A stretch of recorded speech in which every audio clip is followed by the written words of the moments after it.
আমাদের ঘটেছে, আমাদের কর্মীদের ওপর, ছোট ছোট ভাই বোনেদের ওপর, ছাত্র যুব আইটি সিনিয়র থেকে জুনিয়র সবাইকে ফেলে যেভাবে পেটানো হয়েছে পুলিশের সামনে, এবং বিজেপির লুম্পেনরা মাননীয় হাইকোর্টের পারমিশন নিয়েই এই মিছিলটা 3বার চেঞ্জ হয়। তারপরে হাইকোর্টের পারমিশন নিয়ে কল্যাণ ব্যানার্জি হাইকোর্টে লড়েন এবং হাইকোর্ট আজকে ওনাদের পারমিশন দিয়েছিলেন, এবং সেই পারমিশন নিয়ে ওদের মিছিল করার যখন কথা, আজ আমি সকাল থেকে দেখছি সকাল 6টা থেকে পুরো এলাকায় কালীঘাট থেকে গড়িয়াহাট পর্যন্ত ডিজে বাজাচ্ছে জোরে জোরে।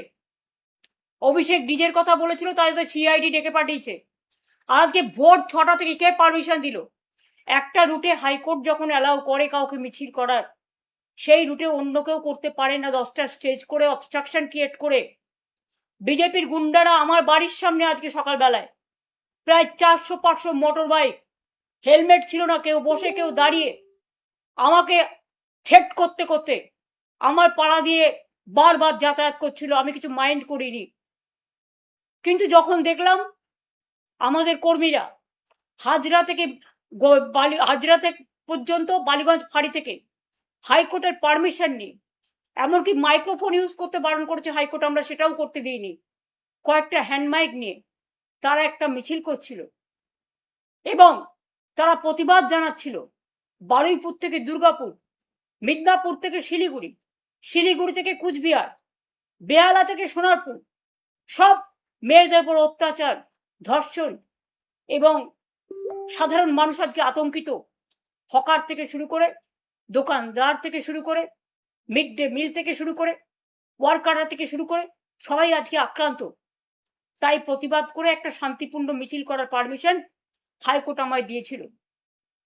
আমি নিজে যেতে পারতাম, কিন্তু আমি যাইনি এই কারণে, কারণ আমি গেলে ভিড়টা অনেক 10 ডবল বেশি হতো। আমরা হাইকোর্টের রুলটাকে অবমাননা করতে চাইনি। তাই আমার কাছে খবর আসছিল সকাল থেকে পুরো এলাকায় বিজেপি লুম্পেন দিয়ে, ভাড়াটিয়া গুন্ডা দিয়ে পুলিশ আগে থেকেই ওদের অ্যারেঞ্জমেন্ট করে রেখে দিয়েছিল। যে পুলিশ ধর্ষণ রুখতে পারে না, নির্যাতন রুখতে পারে না, হত্যা রুখতে পারে না, খুন রুখতে পারে না, সব রাজনৈতিক দলের ওপর যে অত্যাচার চালাচ্ছে, বাংলাটা পুরো ললেসনেস হয়ে গেছে আর শুধু ধমক চমকের রাজনীতি চলছে। পুলিশ আজকে পুলিশি রাজ তৈরি করে, আমি পুলিশের এই তাণ্ডব কখনো দেখিনি। আমিও পুলিশ চালিয়ে এসেছি, প্রশাসন চালিয়ে এসেছি, তাদের প্রতি আমার শ্রদ্ধা অটুট রয়েছে। কিন্তু আপনারা হাইকোর্টের রায়ও মান্য করছেন না।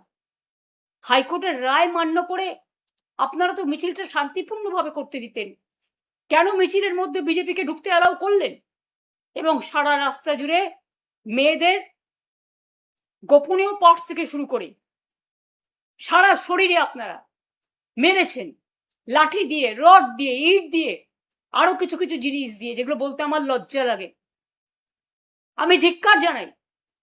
আমি বাংলার সচেতন মানুষ, শিক্ষিত মানুষ, সভ্য মানুষ, মানবিক মানুষ, সবাইকে আবেদন করব, অনেকদিন চুপ করে আছেন, আর চুপ করে থাকবেন না। মনে রাখবেন, আগুন যদি কারো বাড়িতে লাগে, সেই আগুনটা কিন্তু সবাই চারিদিকে ছড়িয়ে যায়।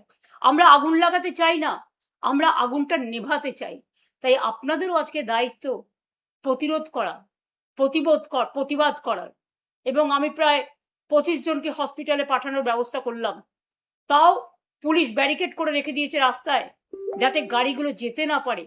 আমি জানি না হাসপাতালে তারা গেছে আদৌ তারা ট্রিটমেন্ট পাবে কিনা, এবং হয়তো একটু লুকোপ্লাস্টার বেঁধে দিয়ে হসপিটাল পুলিশের কথায় যোগ্য ট্রিটমেন্ট না করে তাদের ফিরিয়েও দেবে, এটাও আমার জানা আছে।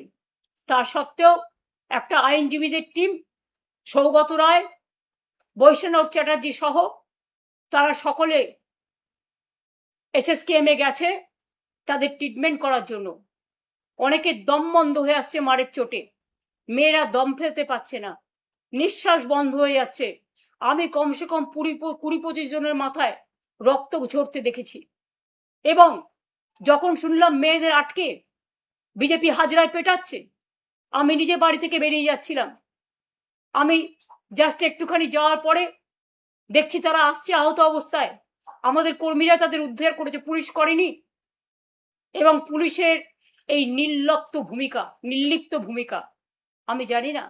আইনের শাসন যদি আপনারা রক্ষা করতে না পারেন, মনে রাখবেন কিছু ক্ষতি হলে দোষটা কিন্তু আপনাদের ওপর দিয়ে রাজনৈতিক নেতারা ছেড়ে দেবে সবটা আপনাদের ঘাড়ে। তখন কিন্তু আপনাদের এটা ফেস করতে হবে।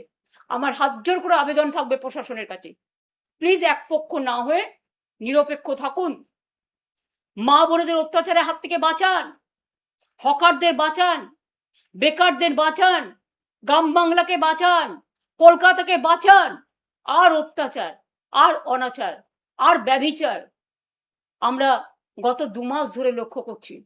আর কতদিন, আর কতদিন, আর কতদিন, আর কতবার, আর কতবার, আর কতবার অপেক্ষা করারও তো একটা লিমিট আছে। আপনারা কি চান আমাদের কন্ট্রোল করতে? আপনারা আমাকে নজরবন্দি করে রেখে দিয়েছেন, প্রায় বেরোতেই দিচ্ছেন না, গাড়ি যাতায়াত করতে দিচ্ছেন না, আমাদের কোনো গাড়ি। অন্যদের অ্যালাউ করছেন বিজেপিকে উইদাউট পারমিশন।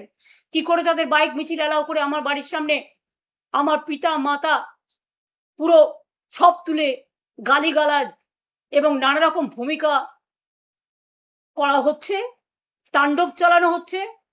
আর আপনারা স্পেশাল ব্রাঞ্চের লোকেরা আনঅফিসিয়ালি তাদের অ্যালাউ করছেন, লোকাল পুলিশ অ্যালাউ করছেন। আমার অনুরোধ থাকবে, প্লিজ এগুলো করবেন না। এতে ফল কিন্তু বিপরীত হচ্ছে। মানুষ কিন্তু প্রতিবাদ করবে। বারুইপুরের যারা প্রতিবাদ করেছিল সেই প্রতিবাদীদের 50 জনকে আপনারা কাল অ্যারেস্ট করেছেন। আমি শুধু মনে করিয়ে দিই, আরজি কর নিয়ে অনেক প্রতিবাদ হয়েছে, আমিও রাস্তায় মিছিল করেছি, সবাই করেছেন।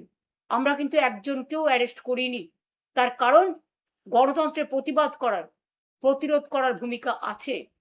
আর আপনারা ভুলে যাবেন না, আপনারা অনেকবার নবান্ন অভিযান করে অনেক ইট পাটকেল মেরেছেন, কিন্তু কোর্টের পারমিশন ছিল বলে আপনাদের আমরা অ্যালাও করেছি 144 ধারা থাকতে সত্ত্বেও। আর আজকে যেখানে মিছিল হয়েছে কোনো 144 ধারা ছিল না, এবং 3 বার পুলিশ ক্যান্সেল করেছেন। তারপরেও হাইকোর্টের মাননীয় বিচারপতির আদেশেই আমরা পারমিশন পেয়েছিলাম, এবং কোর্টের পারমিশন সত্ত্বেও আপনারা কোর্টের আইনও মানছেন না। তার মানে কি মানুষ বিচার পাবে না? তার মানে কি মানুষ তার গণতান্ত্রিক অধিকার পাবে না? তার মানে কি মানুষ শান্তিতে থাকতে পারবে না? কেন একটা সুস্থ সমাজকে, একটা শান্তিপূর্ণ সমাজকে এভাবে অশান্ত করে তুলেছেন? আর যারা বেঈমান তাদের জন্য অত্যাচার বিজেপি আরো বাড়িয়েছে। এই বেঈমানদের ক্ষমা করবেন না। তারা আজকে বিজেপির দোসর হয়ে গেছে এবং তারা বলছে আমাদের বিজেপির মুখ্যমন্ত্রী পাঠিয়েছেন। তা এত ছলনা কেন?